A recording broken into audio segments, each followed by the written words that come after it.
I totally blamed OMAD for what keto did to me. As you guys saw, there is my weigh-in. We've introduced carbs back into my journey. The power of keto OMAD and the power of keto is clearly seen. It's how I lost the majority of my weight. But there comes a point in your weight loss journey, which this is new territory for me, guys. I've never been in the 170s in my adult life. Never.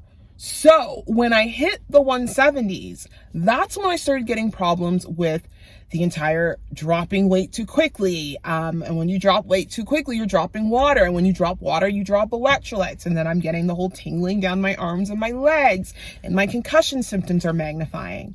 Well, that is my body telling me that it is time to start introducing carbs. And Cole Robinson did tell me to start introducing carbs. Cole Robinson has wanted me to start introducing carbs for a while, but Daniella Joy is very stubborn.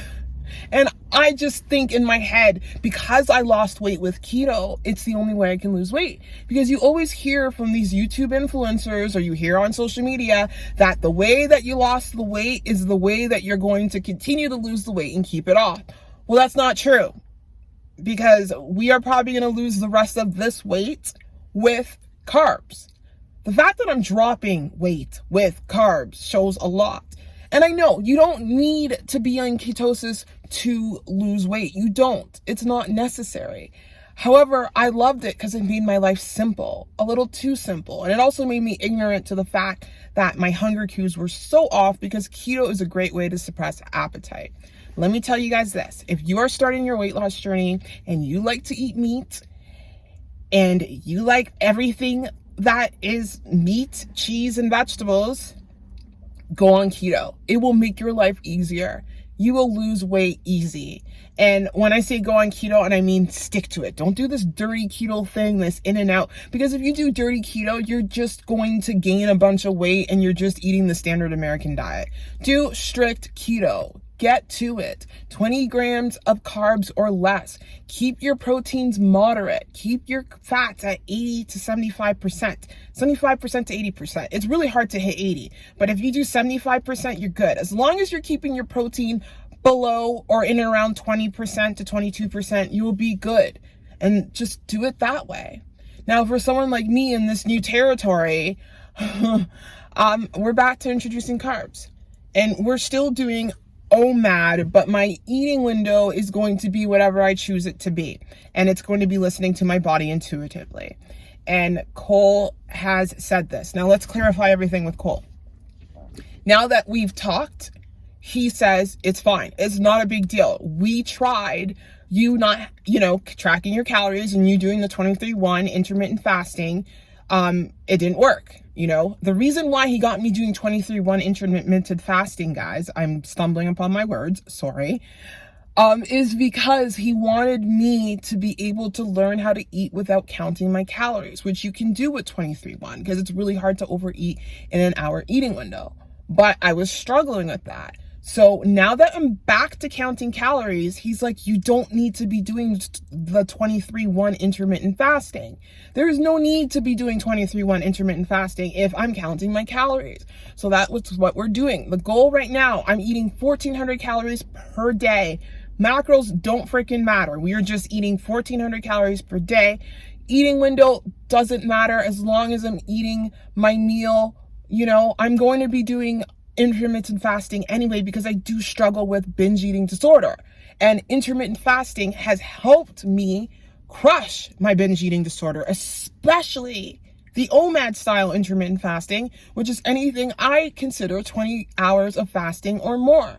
So right now my happy spot is 22 hours of fasting, maybe 21, but like today I'm probably going to break my fast at 22 or 21 hours into my fast. Because right now I'm at the gym, and that's another thing. The fact that I'm dropping weight this quickly, I'm going to ease it up with the gym workouts. We're not going to do cardio. I went for a walk this morning with Bill. So I am going to just do muscle stuff, because you can see I just taped up my shoulder because it's like bothering me. And I'm just going to move the shoulder muscles, strengthen my rhomboids and my back, and kind of help my body heal from this car accident. So we're not going to do any cardio. There's no need for me to do cardio. I did my cardio this morning. So there's that. I blamed OMAD for what keto did. Now, honestly, I could probably do keto if I eat more calories, but I'm not in the situation right now. I cannot use keto to cut weight right now with my fasting schedule. So yeah, so technically I'm not done with OMAD. I do like eating this way right now because when I open up my eating window, weird things happen. But as Cole says, things can change next week. Who knows? Maybe next week I'll open up my eating window and go back to keto. I don't know. At the end of the day is you got to learn how to diet. And Cole's teaching me how to diet. And the best dieters are the ones that adapt to change immediately. And I'm adapting to change. My body wasn't having it. I was putting on weight. The scale's dropping. So we are going to stick with what's happening right now. Anyway, I'm going to go to the gym and then I'll check with you guys when I have my meal of the day. Oh, and I totally forgot to mention, at the end of the day, it's calories in and calories out. Everything Cole throws at me are just strategies to help keep me in a calorie deficit. And that's why I like intermittent fasting, because it helps keep me in a caloric deficit and it helps keep my binge eating at bay. Nothing has changed here. Nothing has changed, except I'm ditching keto because keto's trying to ruin me.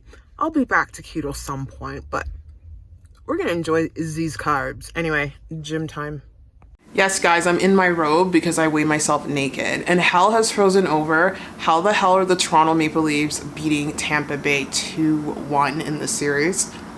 Like, what? I don't know, but let's not get distracted here. And yes, I'm a Leafs fan, Toronto through and through. It's just that team has broken my heart for too many years. So let's break my fast on camera with some fries.